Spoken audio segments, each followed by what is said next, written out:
ఎందుకు అరుస్తుందో తెలియలేదే. బా అను ఒక నిమిషాలరా. ఏమైంది ప్రియా? ప్రతిదానికి ఒక హద్దు ఉంటుంది. ఈ చెట్టునో లేక కొమ్మనో ఇప్పుడే నరకాలి. ఎక్కడ చూసిన పురుగులు వామిట్ వస్తోంది. ప్రియా, నువ్వు దేనికి ఇలా అరుస్తున్నావు? మనం వెళ్ళుకునేటప్పుడు ఈ చెట్టు ఉంది కదా, అలాగే ఈ బ్రాంచెస్ కూడా ఉన్నాయి. అనవసరంగా మాట్లాడొద్దు. ఇంతకు మించి నాకు ఓపిక లేదు. ఏమైంది ప్రియా? ఏం సమస్య? ఏం లేదు, ఈ చెట్టు నరకాలి అంతే జరి. అరే ఇంకా ఈ చెట్టు కొట్టలేదు. అవును, నరికేస్తే మిగతా వాళ్ళు తలనొప్పి లేకుండా ఉంటారు కదా. అరే ఎందుకు ప్రియా ఇలా మాట్లాడుతున్నారు? దీనికి పరిష్కారం ఏంట్రా? రేయ్ నువ్వేంట్రా తోడుగా మాట్లాడుతున్నావు? నీ ముందే కదా కాల్ చేశాను ఆ రోజు. కాస్త వెతుకారంటే ఎవరైనా దొరకకుండా ఉంటారా? ఇక్కడ బీహార్ వాళ్ళు చాలా మంది ఉన్నారు కదా. అయితే మీరు వెళ్ళి వాళ్ళని పిలుచుకురావచ్చుగా. మాధవ్ ఒక నిమిషం. ఇది మా లోపలండి, మేము చూసుకుంటాము. మిస్టర్ మాధవ్ ఒక నిమిషం. ఈ కాలనీలో మీరు సమస్యని మొదలు పెట్టారు. ఎందుకు అనవసరంగా అరిచి అందరూ అడిగేలా చేస్తున్నా? ఇటువంటి పరిస్థితి వస్తే ఎవరైనా ఇలాగే ప్రవర్తిస్తారు. ప్రియా కాబట్టి సాఫ్ట్ గా చెప్తాను. అయితే సరే, ఓ పని చేద్దాం. ఈ కొమ్మల్ని మేమే నరుకుతాం. మా చెట్టుని ఎవరు నరకడానికి అంటే మేము దీన్ని భరిస్తూనే ఉండాలంటారా? అలా మేము ఇక్కడ ఉండలేము. నేను ఈ రోజే మనుషులను పెట్టి కొమ్మలన్నీ నరికించేస్తాను. అలా వీలు కాదు. అంటే టైం వస్తే మేమే కొట్టిస్తామని అర్థం. మీరు వేరేదో విషయాన్ని మనసులో పెట్టుకొని ఇలా చేస్తున్నారు. నువ్వు అనవసరంగా మాట్లాడుతున్నావు. ఎలా మాట్లాడాలి నువ్వు నాకు నేర్పించు. ఇలా చూడండి, మీ ఇద్దరు కలిసి అందరినీ రెచ్చగొడుతున్నారు.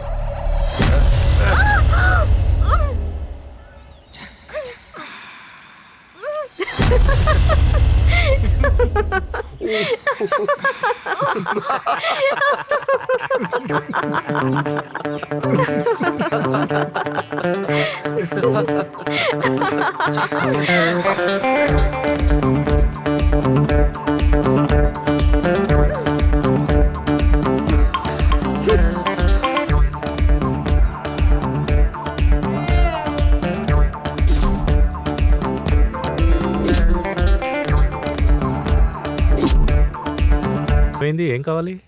ఒక కాఫీ అడిగాను. కాఫీ. ఏదో పండు వాసన వస్తుంది కదా. ఒక కాఫీ అడిగాను. నీకు కూడా వాసన వస్తుంది కదా. లేదు, కాఫీయే కదా. అప్పు నాకొకటి. అలాగే.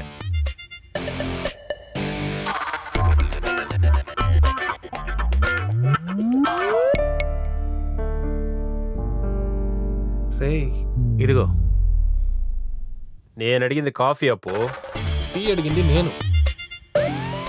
ఈ రెండు ఇలా మార్చేస్తే సరిపోతుంది. సరే బయలుదేరినావు. ఏమైంది వీడికి? మాధవ్ ఇటు చూడరా. అను ఇంట్లో పిలిచారు, పోయాము. దానెందుకు ఇంత పెద్ద సమస్య చేస్తున్నావు? ఎవరు చేస్తున్నారు?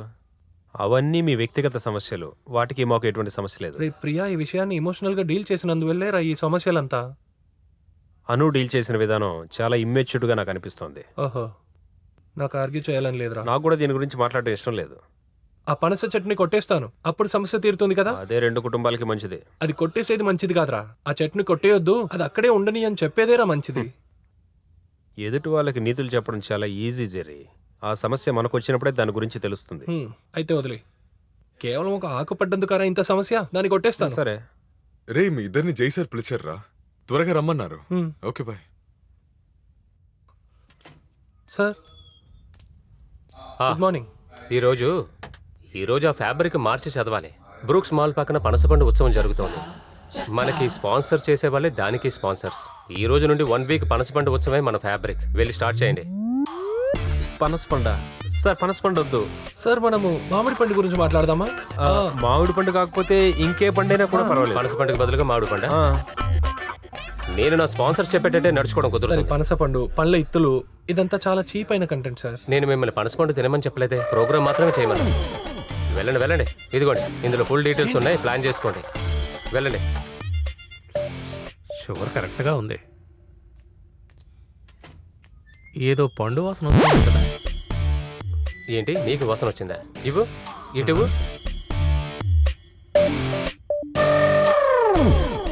వాసన వస్తుంది. టీలోనే లేదు, పనస వాసన. పండు వాసన. Good morning Vizag. మీ అందరికీ ఇష్టమైన హలో ఎఫ్ఎం యొక్క హలో నమస్తే షోకి మీ అందరిని వెల్కమ్ చేస్తున్నాను. నేను మీ favourite Jerry. The most favourite RJ Madhav. నా అభిమాన లిజనర్స్ అందరినీ హలో నమస్తే కార్యక్రమానికి మిమ్మల్ని అందరినీ ఆహ్వానిస్తున్నాను. ఈ రోజు మిమ్మల్ని తీసుకువెళ్ళబోయే చోటు చాలా అద్భుతమైన ఒక చోటుకి. అది ఎక్కడ మాధవ్? సిఎంఆర్ మాల్ దగ్గర ఆ కార్యక్రమం జరుగుతూ ఉంది. పనస పండ్ల మహా ఉత్సవం మిత్రులారా, మన రాజ్యంలోనే మొదటిసారి వైజాగ్ లోనే ఉత్సవం జరుగుతుంది. పనస పండు గురించి చెప్పాలంటే అది మన రాష్ట్రంలోనే చాలా మందికి ఇష్టమైన పండు. పనస పండు, పండ్ల పాయసం, పనస పొట్టు, పండ్ల చిప్స్, ఆవు పెట్టిన పనస, పండ్ల పులుసు, ఇలా పనస పండుతో చేసిన చాలా డిషెస్ మీకోసం ఎదురు చూస్తూ ఉన్నాయి. అలాగే మీతో ఒక విషయం చెప్పడానికి మర్చిపోయాను. మన మాధవ్ వైఫ్ ప్రియా తను ఒక చాలా మంచి బేకర్. ఆమె రుచికరమైన పండ్ల కేక్ చేసి అదరగొడుతుంది. అవును, ఆవిడ బేకర్ గానే ఉంటుంది. పనస పండుతో తాను కేక్ చేస్తుంది. అది తినడానికి చాలా బాగుంటుంది. కానీ అది తినే భాగ్యం నా మిత్రుడికి దొరకదనుకుంటున్నాను. మనం వీటిని విడిచిపెట్టి ఇప్పుడు మనం టాపిక్ లోకి వెళ్దాం. పనస పండ్ల మహా ఉత్సవం. దీనికి సంబంధించి ఒక విషయం నేను మీ అందరినీ రిక్వెస్ట్ చేసి అడుగుతున్నాను. మీ అందరింట్లో పనస పండు, ఆ పనస చెట్టు విత్తనం ని నాటండి. ఆ చెట్లు పెద్దగా మన రాష్ట్రం చల్లపడాలి. మీరు పనస గింజ నాటడానికి ముందు ఒక విషయం గుర్తుంచుకోండి. మనం పనస గింజ నాటి అది మొక్కై మానై పెరిగిన తర్వాత దాని వల్ల పక్కింటి వాళ్ళకి ఎటువంటి ఇబ్బంది రాకూడదు. అది రెండు కుటుంబాల మధ్య ఉండే మంచి సంబంధాలని చెడగొట్టకూడనే కూడదు. చెడగొట్టొద్దు అనే పదం మీరు వాడొద్దు మాధవ్, ఎందుకంటే అది ఒక మంచి పదం కాదు. దాని గురించి మళ్ళీ మాట్లాడతాను. పళ్ళ చెట్టు ఆకులు మనకు నాస్టాల్జియా. ఆ ఆకులు ఒక పుల్లగొచ్చి అందులో గంజి తాగిన వాళ్ళు ఎవరున్నారు ప్రజల్లారా? ఈ విషయం ఎంతమందికి గుర్తుందో తెలియదు కానీ మనకు చిన్న వయసులో నాన్నగారు ఆ ఆకుతో ఒక టోపీ చేసి మన తలపై పెట్టి మన అందాన్ని పెంచుంటారు కదా. మీ ఇంట్లో ఉండే పనస చెట్టు వల్ల పక్కింటి వాళ్ళకి ఇబ్బంది అయిందంటే మీరు ఖచ్చితంగా పోలీసుల సమస్యలను ఎదుర్కోవాల్సి ఉంటుంది. దాని గురించి చెప్పాలంటే విషయం తెలియని వాడికి దాని విలువ ఏం తెలుస్తుందిలే పోనీ. కానీ నేను ఒక నిజం చెప్పాలా మాధవ్, పోలీసులు ఎవరు చెట్టు కొట్టేయరు. పైగా పోలీసు వాళ్ళకి భయపడి ఆ చెట్టునో ఆ చెట్టు కొమ్మనో ఎవ్వరు అసలు కొట్టేయరు మాధవ్. మా పక్కింటి ఆయన ఒక పనస చెట్టుని పెంచి దాని మూలంగా నా జీవితమో లేదా నాకు ఇంటికో ఏదైనా సమస్య అంటూ వచ్చిందంటే ఖచ్చితంగా పోలీసులు అందులో తలదూరుస్తారు. ఆ పనస చెట్టును వేలతో సహా పీకి పడేస్తారు. జరి పనస చెట్ట ఏమిటి? ఓకే, ఇప్పుడు మనం ఒక మంచి సాంగ్ వినేసొద్దాం. Madhav, take it from me. నా పనస చెట్టుని మాత్రం కాదు, అందులోనూ ఒక చిన్న కొమ్మని కూడా నేను కొట్టనివ్వాలి. కొడతానో లేదో నువ్వే చూస్తూ ఉంటావు చూడు. ఫస్ట్ నీలాంటి ఒక పిచ్చోని ఫ్రెండ్ చేసుకుంది నా తప్పేరా? నేను లేదంటే ఈ షోనే లేదురా. నువ్వేరా పిచ్చోడు. అది చూసేద్దాంలే. ఏంట్రా ఓవర్గా ఏమనుకుంటున్నావురా?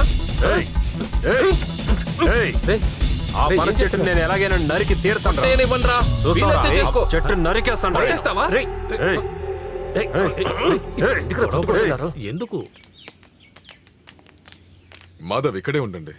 ఏమిటయ్యా కూడా వస్తే కొడతారా ఏంటి? ఎలా కొడతారో నేను చూస్తాను. సార్ మీరు రండి. మీరందరూ ఇక్కడే ఆగండి. అందరూ ఇక్కడే ఆగండి.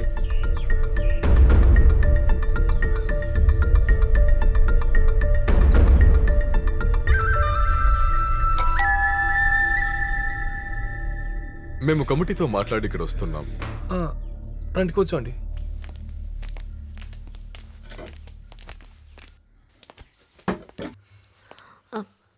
అను, టీ తీసుకురావా? వద్దు, పర్లేదు. అది సరేలే. పక్కింటి వాళ్ళతో వీళ్ళిద్దరూ అవమానపడి ఇలా మౌనంగా కూర్చున్నారు. ఇలా జరిగినప్పుడు టీ పట్టుకొస్తారా? మిస్టర్ జెర్రీ, ఈ కాలనీలో ఇలా ఫస్ట్ టైం జరిగింది. ఒకవైపే మాట్లాడకూడదు. నేను న్యాయం చెప్తాను. నిజంగా చెప్పాలంటే ఏంటిది, ఈ అమ్మాయి ఏమైనా మొక్కని వాళ్ళ ఇంటి వైపు తిప్పి పెట్టిందా? లేదంటే ఇల్లు అమ్ముకొని వెళ్ళిపోండి. బిల్డర్స్ మంచి అభిప్రాయంలో ఫ్లాట్ లో చెట్లు కొట్టలేదు. అది ఇప్పుడు ప్రాబ్లం అయిపోయింది. అలా ఏం లేదక్క. వీళ్ళందరి ముందు మేము గొడవలు పడే వాళ్ళలా క్రియేట్ చేశారు. అందులో ఏ సమస్య లేదు. మనమందరూ ఒకరికొకరు తెలిసినోళ్లే కదా. అది అటువైపు ఉండే వాళ్ళకి తెలియాలి కదా. నాకు ఒక చిన్న రిక్వెస్ట్. ఆ చోటున్న కొమ్మని మాత్రం నరికేయండి. ఇది కాలనీ వాళ్ళ రిక్వెస్ట్ అనుకోండి.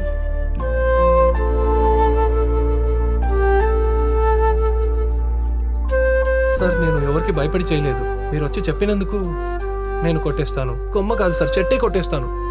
Thank you Jerry, thank you. వెళ్దామా?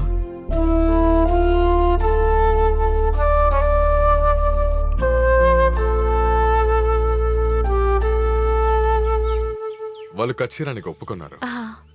కానీ సెక్రటరీ ఎవరికో భయపడి నేను ఇది ఒప్పుకోలేదని వాడు చెప్పాడు కదా. ఇది నాకు చాలా తప్పుగా ఉంది. అసోసియేషన్ వాళ్ళు చెప్తే సరే అన్నారు, కానీ ఆ దేవుడు వచ్చి చెప్పినాక నేను ఒప్పుకొని అన్నారు. కాస్త ఆగండి. నాకు ఎవరి దయ అక్కర్లేదు. నేను నిజమే చెప్తున్నాను కదా. అభిమానాన్ని కాపాడుకోవడానికి నేను ఈ కంప్లైంట్ ఇచ్చాను. నేను తలుచుకొని ఉంటే ఎప్పుడో దాన్ని పీకి పడేసేవాడిని. మీరే చూసారుగా, ఇంకా ఎన్నాళ్ళు ఇలా క్లీన్ చేసుకుంటూ ఉంటాను. సరిగ్గా చెప్పావమ్మా. తనని చూడండి, చెత్తంతా మన ఇంట్లో వేస్తుంది. తనని ఏం చేస్తానో చూడు.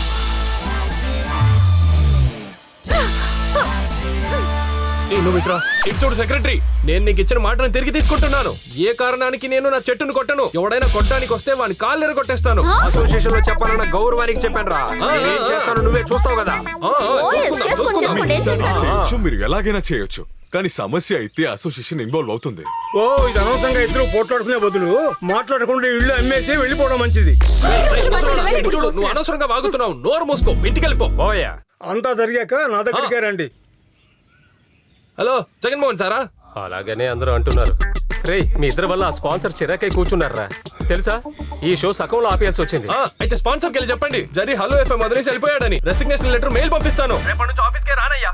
వీడితోనంతా ఎవడయ్యా పనిచేస్తాడు? రే పిల్లలారా, అన్నయ్య ఒకటి చెప్తాను వినండి. నువ్వేంట్రా చెప్పేది? నేనే ఇక నీతో పని చేయను. నేను బిగ్ ఎఫ్ఎం వెళ్తాను రా.